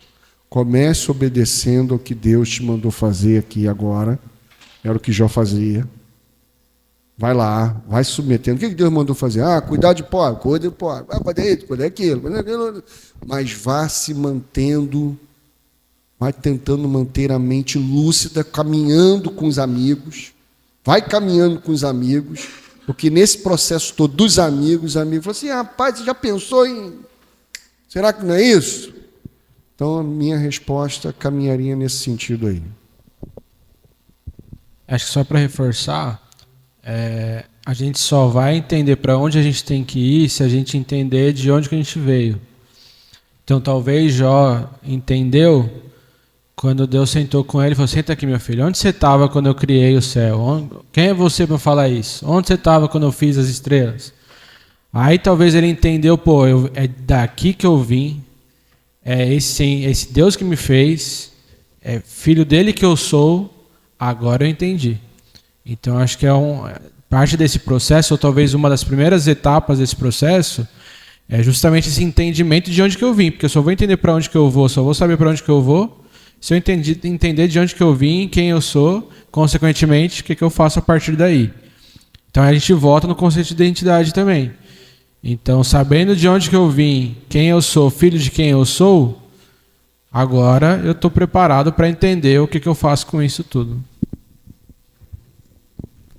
O interessante é que Adão nasceu adulto, né? Ele foi gerado por Deus adulto. E todos os dias Deus ele ia visitar Adão, saber como é que tinha sido o dia dele. E o propósito de Adão era dominar a terra, né? Foi isso que Deus falou, dominai sobre tudo. E a questão é, conforme foi falado aqui, quando Jó se tornou adulto? Estou falando adulto no sentido físico, mas estou falando adulto no sentido de você compreender a quem te chamou. Tanto que ele fala, antes eu só te conhecia de ouvir falar, agora os meus olhos te contemplam. Então, irmãos, qual é a data do nosso crescimento? Qual é a data que vamos entender o propósito que Deus nos chamou?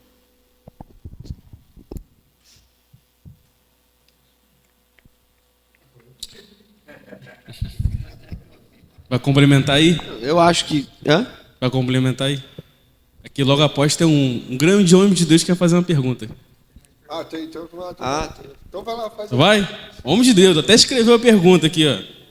Vai, Rafael. O São Paulino. Tá amarrado. Vai, Rafael. O que você entende sobre iluminar a terra em sentido de família? Iluminar a terra. Ótimo. Iluminar a terra em sentido de família. Iluminar a terra no sentido de família. Eita. Parabéns, dá salva de palmas. Tá demais, hein? Nossa, São Paulino tá demais. Cara, no sentido... Vamos lá, na tua pergunta. Iluminar a terra, no sentido de família, é justamente se comportando como filho e irmãos. Então, que tem a ver com o que você falou. Você tem uma atividade, né? É o que você faz. São perguntas que você tem que fazer, né? O que eu faço? Com quem eu faço? Mas talvez a pergunta mais importante é por que eu faço, né? E é uma das perguntas importantes e difíceis. Então, o que a gente faz é a primeira resposta que a gente dá. Com quem a gente faz já é uma pergunta mais difícil. E por que a gente faz? Então, que vai cair no lugar da identidade, porque é da onde a gente surge. Então, eu vou iluminar a terra num conceito familiar na medida em que, entendendo que sou filho, me comportar como irmão. Essa é a crise, até do texto que o pastor citou em algum momento aqui, do filho pródigo lá, que vocês estão, quase todo mundo está familiarizado com esse texto, né? A crise do irmão mais velho era que ele nem se comportava como filho, por isso ele não entendia o outro como irmão. Quando o filho mais velho vai conversar com o pai, ele fala assim, é literalmente uma conversa de quem está fazendo tudo certo, mas não entendeu nem com quem, nem por quê. Ele diz assim, há tantos anos eu te sirvo, sem nunca desobedecer uma ordem tua. Então, se você ouvir isso, e você não conhece a história, pega essa frase, há tantos anos eu te sirvo, sem nunca desobedecer uma ordem tua. Que cena você imagina que isso está conversando? Quem é que está conversando com quem? Qualquer pessoa, menos um pai e um filho. E ele fala assim, e tu nunca me deste um cabrito para eu me alegrar com os meus amigos. Vindo, porém, este teu filho, deste a ele um novilho cevado. Mas ele não fala só isso, ele fala assim, vindo, porém, este teu filho, que desperdiçaste tudo com meretrizes, deste a ele um novilho cevado. Então, assim, a gente está sempre fazendo a coisa que parece ser certa, mas se comportando ainda como um empregado e achando que tudo que nos é pago é injusto. Aí o pai fala assim, meu filho, é assim que ele introduz a conversa, meu filho, vamos aterrissar no lugar, meu filho, tudo o que eu tenho é teu, bastasse você pegar. Pronto. Então, meu querido São Paulino, se você, com 14 anos, começar a entender que as pessoas que convivem com você não são só seus amigos, são seus irmãos, você vai se responsabilizar por eles. Porque pela sua irmã, você daria a vida. Claramente. Pela sua irmã, você daria a vida. Pelos seus amigos, talvez não. Então aí, você vai trabalhar com seus amigos. Um dos seus amigos vai virar seu chefe ou seu empregado. Claramente. Esses caras que você joga a bola com você, ou vão mandar em você, ou vão obedecer você. Daqui 5 anos. E se você não entender que você é irmão deles, ou você vai ter raiva deles, porque eles são seus chefes, ou você vai tratar mal eles, porque eles são seus empregados. E antes, eles só eram seus amigos de jogar bola. Então você vai tratando ele com os seus irmãos, para que se você for chefe ou empregado, não mude a forma como você trata eles. E aí você vai iluminar a terra. Porque eles são seus irmãos. Não são seus empregados, nem seus patrões. Faz sentido? Então, beleza. Amém. Alguém quer fazer mais uma pergunta? Cada horário? Não? Então, só para a gente fechar, então, aí dentro... Por que em quantas porções foram divididas a herança dessa família aí? Quando o filho mais novo pediu. Quantas porções? A herança foi dividida em quantas? O mais novo pediu para dividir a herança, lembra? Aí o pai teve que fazer a divisão. Em quantas porções foi dividido? Foi dividida em? Vamos lá, foi dividida em? Então vamos lá, 3 porções, amém? 2 para o mais velho e uma para o mais novo, amém, irmão? Ó, então 2 porções foram para quem? Mais velho. E uma? Mais novo. Na primeira parábola da ovelha perdida, quem foi atrás da ovelha? O pastor. Na segunda parábola da dracma, quem procurou desesperadamente aquela dracma lá? A mulher. Mas na terceira, o pai foi atrás? Quem foi atrás? Alguém foi atrás? Ninguém foi atrás. Por que na primeira foi, na segunda foi e na terceira ninguém foi? Quem era que era para ir atrás com a mente iluminada pela consciência de família? Quem era que ia para trás? Quem recebeu 2 porções? A segunda porção era para ele tirar onda ou era para ele se responsabilizar caso o seu irmão mais novo se quebrasse? Ele já tinha uma porção dupla depositada na conta dele em favor do irmão dele. Quem era que era para ir atrás? O irmão mais velho. E nem na festa ele quis entrar. Entende? Então, essas porções que nós estamos recebendo dobrada, é para ir a gente ir aonde? Atrás dos irmãos. Aonde eles estão? Eles estão nos ambientes para onde o Pai está nos enviando. Para regarmos a terra e matarmos a sede dos nossos irmãos que estão lá numa extremidade, vivendo de forma perdulária. Mas o Pai continua com saudade deles e por isso está enviando os irmãos deles mais velhos para ir buscar os seus irmãos, se encontrar com eles e celebrar uma festa. Os irmãos estão entendendo? Então, na minha concepção, é isso. Essa porção dupla que a gente vem recebendo faz da gente voz para manifestar a virtude. Caso contrário, a gente vira um papagaio e fala assim: você aceitou Jesus? Não, vai para o inferno.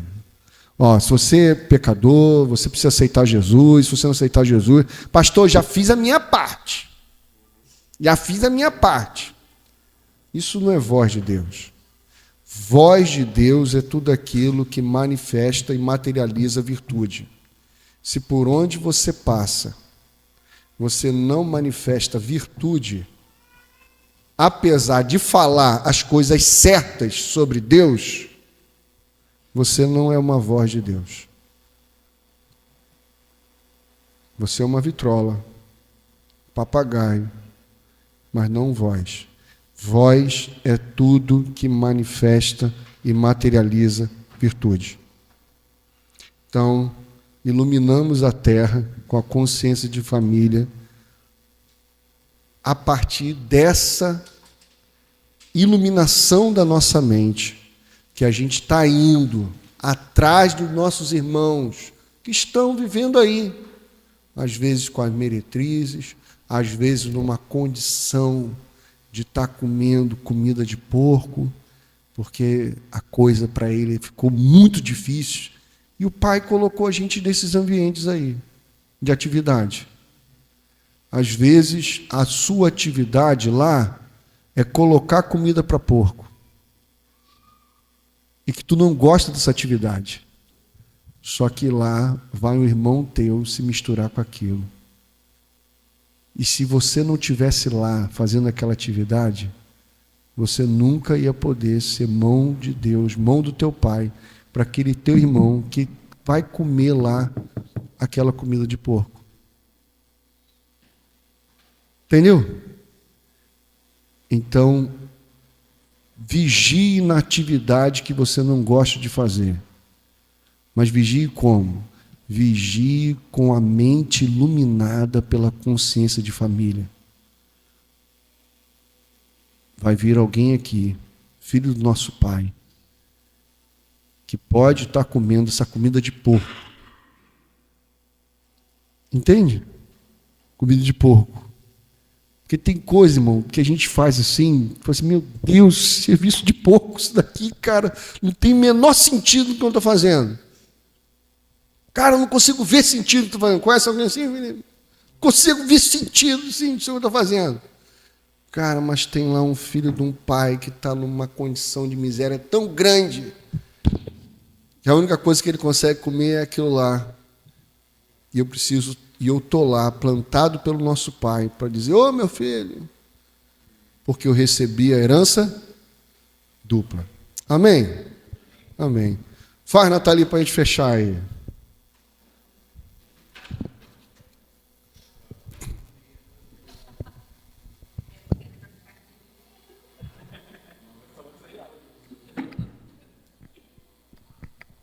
Boa tarde. Já entramos ao meio-dia. Vou ser breve. Eu queria fazer 2 comentários, não é uma pergunta. Uma é uma sugestão também para que no próximo congresso a gente tenha uma oportunidade dos irmãos falarem um pouco e exemplificarem como eles têm usado a voz dele para emanar virtude. Porque, né, foi o que foi muito falado e apresentado aqui. E, às vezes, cada um com a sua capacidade de compreensão, quando um outro irmão fala da sua vida ou compartilha, a gente consegue, acho que, absorver mais, né? E tudo que foi falado, eu fui vendo muito a minha linha temporal aqui. Então, de forma muito resumida, né, eu queria exemplificar que o Senhor nos chama para muitas coisas e Ele já nos direciona e nós, muitas das vezes, não estamos tendo a sensibilidade, que foi falado ontem à noite, né, a importância da nossa sensibilidade, de estarmos, né, vigilantes, né, meditando, mas termos a sensibilidade, porque muitas das vezes somos conduzidos para os processos, estamos executando as nossas atividades, mas não com a mente iluminada, não com o entendimento de que a gente está dando e gerando a virtude. E que o pastor falou, eu não lembro mais o nome do senhor, mas falou que quando às vezes o nosso irmão nos tira do sério, né, afeta, nos desequilibra em algum momento, ele está sendo o nosso professor, está nos dando uma plataforma de ensino ali para a gente desenvolver muitas coisas. Muitas das vezes eu tenho esse momento e falo assim, você está me dando... A pessoa está te irritando? Não, eu não, estou desenvolvendo a minha paciência com você. E eu acho importante a gente ter em mente que quando está indo tudo muito no conforto, a gente está indo, executando as nossas atividades em casa, no trabalho, na empresa, na igreja, na relação com nossos irmãos, será que está indo tudo bem? Porque está tudo muito confortável. E será que eu sou tão bem desenvolvido, evoluído, espiritualizado, iluminado, que nada me afeta, né? E em alguns momentos, quando a gente se relaciona com os nossos irmãos, algumas coisas tiram a gente do sério. Então, nesse momento, a gente acende uma luzinha. Às vezes a gente se deixa levar pela posição natural, porque se a gente for pelo natural, não vai ser legal, né? Não é um resultado bom. Mas no nosso comportamento natural, a gente às vezes solta uma palavra áspera, torpe, ou tem um posicionamento que não é adequado e nem não é acolhedor para a pessoa. Então, a pessoa nos afeta e a gente se fecha ou tem algum comportamento que não acolhe. E aí eu queria deixar essa reflexão que eu tive muito aqui durante esse momento, que exatamente na hora que a gente se incomoda, que a gente gera uma ira, que a gente está no trabalho, numa reunião, numa conversa com o irmão, dentro de casa, nesse momento Deus nos chama a entregar a virtude. É nesse momento que Deus está dando para a gente, dando a oportunidade, está dando para a gente a plataforma para que a gente seja Cristo na vida deles, seja Deus com pele para eles, né? E a gente também buscar nossa santificação. Então, são nesses momentos. Não é que a gente tem que viver buscando conflito, né? Mas são nesses momentos de conflito conosco mesmo, né? De como a gente se trata e como a gente internaliza o que está acontecendo para externalizar para o nosso irmão, que a gente revela Cristo e que a gente revela virtude, que a gente jorra essa virtude. Então, eu queria só trazer isso porque, na minha trajetória, eu fui muito condicionada a ser alto desempenho. Alto desempenho, melhor profissional, sempre 100%, 100%. E quando chegava a 99%, não era o suficiente, tinha que ser 100%. E eu cortei muito, na grande parte da minha linha temporal, a relação com as pessoas. Então, eu sacrificava meus momentos familiares, minhas reuniões familiares, meus momentos com os meus amigos, para alcançar o desempenho na área profissional. E eu criei meu plano, e eu alcancei o meu plano, e eu fico pensando, como pode? Era para ter dado errado. Mas Deus tinha direcionado muitas coisas, e hoje eu ressignifico tudo que eu conquistei. E vi que o processo, eu errei muito no processo, que eu me perdi da iluminação, do entendimento de Deus. Mas Deus teve misericórdia na minha vida e hoje eu alcancei muitas coisas e consigo abençoar muitas pessoas e porque sou abençoada, consigo ser ferramenta de Deus na vida de muitas pessoas. Então, sobre a pergunta também do nosso amigo Uma, seu nome? Tiago Uma. Hoje eu ainda descubro a minha vocação. Né? Então, eu tenho 33 anos e ainda hoje Deus me mostra coisas que eu preciso desenvolver e virtudes que eu tenho que desenvolver e entregar. Eu gosto da minha área profissional e queria estar na área do campo, mas Deus me traz para tratar com pessoas. E quantas vezes eu falei para muitas pessoas aqui que queria ser engenheiro mecânica, que eu queria mexer só com máquina. Pessoas é muito cansativo, drena a minha energia. Mas Deus me chama para isso. E não é confortável, mas é o que Deus chama, né? É o que Ele pede. E é a vocação. E hoje eu entendo, essa é a vocação. Não é confortável, mas é prazeroso. Não é confortável, não é gostoso, mas é prazeroso, porque é a vocação que Deus já me condicionou desde sempre e eu ia caminhando de forma meio atordosa, mas estou indo lá. Então, ainda hoje, eu descubro todo dia um pouco mais do que Deus quer para mim na minha vocação. Então, é isso, é uma caminhada eterna e eu acho que essa partilha é legal porque a gente exemplifica a realidade de cada um aqui. Porque a gente falou muito de empresa, a gente falou muito de negócios, mas a gente pode enxergar isso tudo como a gente mesmo. Como se nós fôssemos a empresa e todas as nossas atividades, as funções e as relações que a gente está tendo com as pessoas. Só vou fazer um comentário para não atrasar o almoço. Mas acho que a tua frase de estou indo lá, para mim, é isso mesmo, porque no final das contas é um processo. E é um processo que a gente vai viver até o dia da nossa morte. Então, acho que a gente nunca vai chegar a 100% lá. E eu gosto muito de falar desse tema, e não porque eu seja bom nele, pelo contrário, acho que ele é um dos meus maiores desafios, até pelo mundo que eu vivo e tudo mais. E por ser uma dificuldade minha, eu gosto dessas constantes conversas, desafios, reflexões, porque isso vai fazendo um pouquinho em pouquinho eu chegando lá. Então, acho que é muito importante a gente também entender isso como um processo, para que isso não crie uma frustração. Porque a gente vai acertar amanhã, que é domingo, a gente vai acertar segunda, terça, e na quarta-feira a gente vai fazer tá no YouTube, né? Vai fazer alguma bobagem. Na quinta-feira a gente tem que acordar querendo corrigir o que a gente fez na quarta e não desanimado e, putz, eu não aguento mais, eu fiz essa bobagem, vou fazer de novo mesmo, ou é isso, eu sou assim, não tem jeito. Então, acho que se a gente entende isso como uma virada de chave, a tendência é que a gente se frustre quando a gente falhar. Mas se a gente entender enquanto um processo de melhoria, um processo de aprendizado, quando a gente falhar, no dia seguinte a gente acorda disposto a tentar de novo e acertar mais um pouquinho, e acertar de novo mais um pouquinho, cair de novo, beleza, vou tentar de novo, vou continuar melhorando. Aí tô chegando lá, a gente vai estar sempre chegando lá, nunca vai chegar 100%, mas um passo de cada vez a gente vai melhorando. Faz total sentido. E nunca sozinho você não chega. Sozinho você não chega. Amém? Gente, é isso. Queria só agradecer a Deus pela honra de vocês estarem aqui, a gente partilhando. Os pequenos começos, eles são maravilhosos, porque vai desenvolvendo na gente. Então, que bom que você está aqui e que bom que você foi afetado por tudo aquilo que Deus transmitiu aqui. Amém?